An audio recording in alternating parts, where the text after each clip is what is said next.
as you know we put petrol, and what the engine does, it mixes the petrol with the air and it sucks it into the cylinder here, and when the piston comes up, inside here there's a piston going up and down, so when that piston comes up and compresses the petrol and air in a small space, then we send a spark to the spark plug, and that spark lights the petrol, sets it on fire.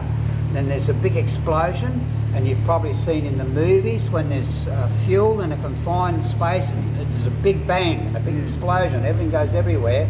Well, all that pressure inside the engine pushes the piston down the cylinder, and that's what makes the engine go round. So it's going bang, bang, and when the other day when we started the engine without the exhaust on it, yindy noise. That's from the explosions inside the engine. Now this is what we call a four-stroke, and we'll see here now how the engine changes that back and forward movement of the piston into circular motion. And it uses what we call a con rod or a connecting rod. It connects the piston to the crankshaft. And the crankshaft has got an offset pin, so that as it goes round, it's going round a circle, but it's also going up and down. And we'll see that in the engine when we get inside the engine. So this is naming all the parts. Remember I said the connecting rod? So see how the piston's going up and down and the crankshaft's going round and round? By connecting the piston to the crankshaft, that's how we get it change the up and down motion of the piston into rotating motion of the crankshaft. Now this is talking about the fuel delivery system, intake manifold, intake and exhaust valves. So it's the intake manifold, and this is the first stroke. See the fuel coming in through the intake valve, filling up the cylinder. So that's our intake stroke. Now it's going to change to the compression stroke. That's the intake stroke. Now both valves have got to be closed, so it closes the valves. This is the second stroke called compression. So it's pushing all the fuel and air into a small space so that when it's set on fire, it expands like you see the big explosions in the movies. This is called the third stroke or power stroke. So it's pushing the piston. That's where the power comes from. That's what makes the engine run. Regardless of whether it's a mower or your motor car or an outboard motor, they all work the same way. So now this is the exhaust stroke. See all the burnt air and fuel going out the exhaust, and that's why the noise comes out of the muffler. Second stroke, third stroke, fourth stroke, compression stroke. So it just does that over and over and over, and that's what keeps the motor going. As long as you push the pedal down on the accelerator, that's what makes the fuel go into the engine. And the more we push the accelerator down, the more fuel goes in there. And that's what makes it run faster, because it's got more fuel. Now, have you ever seen on your dash there's a needle that says 1000 RPM? You know what RPM stands for?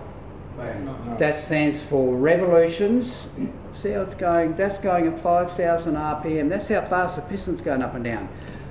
RPM stands for revolutions per minute.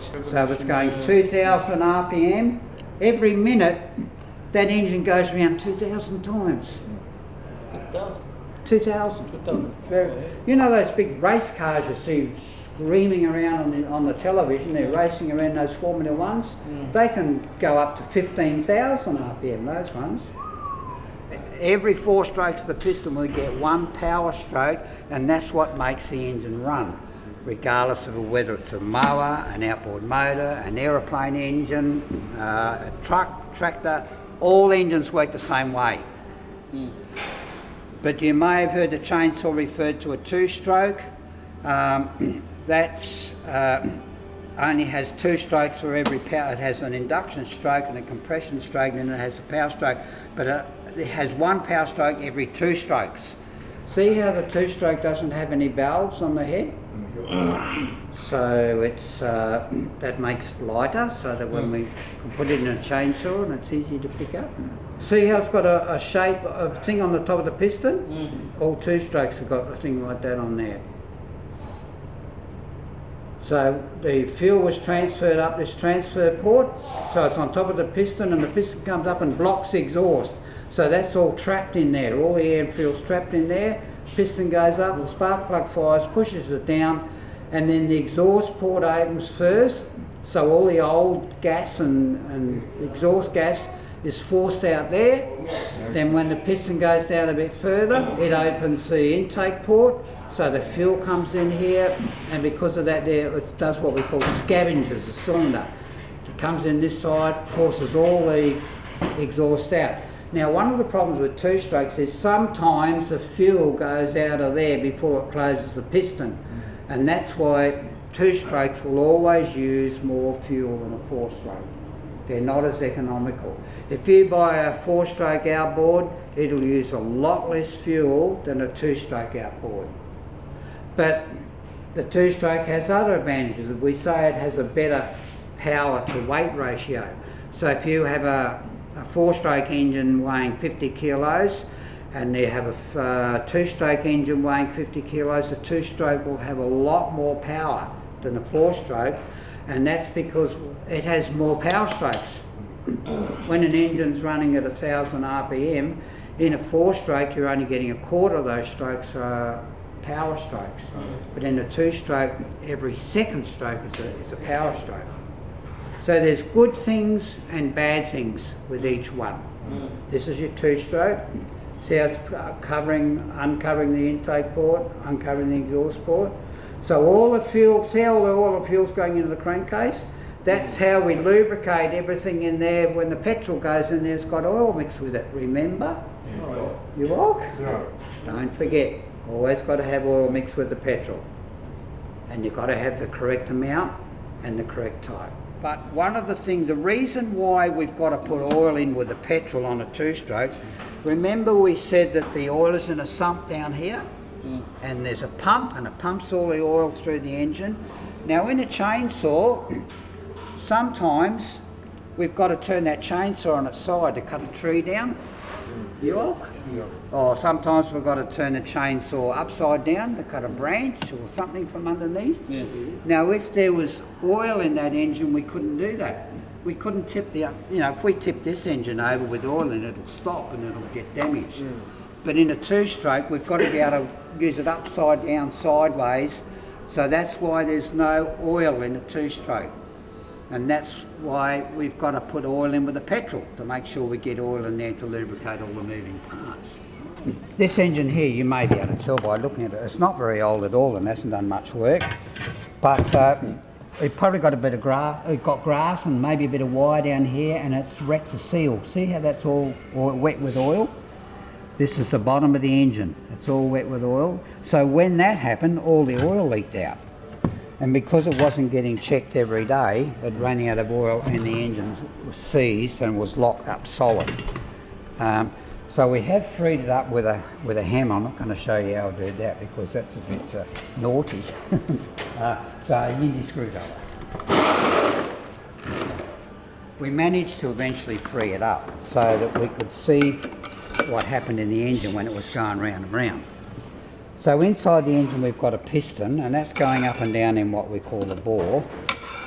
So as the engine turns around, it goes around, and these are the four strokes, so the piston's going down. And this is what we call the induction stroke. It's the first stroke. Now on top of this, this piston is a cylinder head, and in the cylinder head are two valves, which open and close. So there's a, see those valves open and close. This one does the same. So when the engine is on the induction stroke, the intake valve, which is always bigger than the exhaust valve, that's this one. This valve opens and allows air and fuel to come in through here, through the carburetor. So the air and fuel comes in here, through the intake valve, into the piston, and then when it gets down to the bottom of its stroke, the intake stroke, that valve closes. So now the piston keeps going around, now it comes up. This is the second stroke in our four strokes, this is number 2. Because it's going from the bottom to the top and both valves are closed, this is what we call a compression stroke. So we're compressing the air and fuel into a much smaller space. And at the top of, very top of the compression stroke, the spark plug fires. Up here on the flywheel we have what's called a magneto, and this is what generates the spark for the spark plug. So that spark plug fires, and the air and fuel that are in there are set on fire. And there's a big explosion. That's the noise coming out of the exhaust. Bang, bang, bang. And then what happens then, because that gas and air wants to expand, like in a big explosion, it now pushes the, take that off there, it now pushes the piston down on the third stroke, and this one is called the power stroke. So this is the only one, while that burning fuel and air is pushing that piston down on the power stroke, that's the only one that makes the engine go. Regardless of whether it's a lawnmower, motor car, aeroplane, all engines work the same way, outboard motor. And for any engine to work, we only need three things. We need that compression, we need the spark, and we need the fuel. So when we start to try and fix mowers or engines that won't run, we know this, if it's not running, it's only going to be one of those three things. So if we know that we say we've got compression, we can check the spark plug, and we've got spark. Well, in the Murray, it's fuel, problem with the fuel. It's either the carburetor or water in the fuel. If we take the spark plug out and we've got compression and there's no spark, when we pull the engine over, we check the spark plug in here, there's no spark, then we know that's why the engine's not running, and we've got to find out what the problem was. Maybe we've got to put a new spark plug in it, or it's the magneto. And we've got no way of testing that, but what we can do, if there's an old motor that's been thrown away and we know that the magneto's all right, we can pull it off that one and put it on this one. Then if we've got spark, we can probably get the engine running. So far we've looked at the first stroke is the induction stroke, where the air and fuel sucked in. The next one is the compression stroke, which is when we compress the fuel and air. Next one's the power stroke. And then, so on the next stroke, when the piston starts coming up again, normally this is not, I should be able to turn this by hand, but it's because the engine ran out of oil and it was seized, that's why it's so hard to turn. This one is what we call exhaust stroke, so the piston's coming up, the exhaust valve opens, there's a little push rod down here, runs on the camshaft, and it comes up and pushes that rocker arm down and opens the exhaust valve, so that pushes all the exhaust gas out. So after that one, the piston's going down again. Do you know what that one's called now? We start all over again. That's called the intake. So it goes intake, compression, power, exhaust, intake, compression, power, exhaust, intake, compression. It just does that over and over, and that's what makes the engine run, and that's what keeps it running. Now it's the same in your motor car, except in your motor car you might have 6 cylinders or 4. You'll have 4 of these all joined together, and they're all working together to make the engine stronger.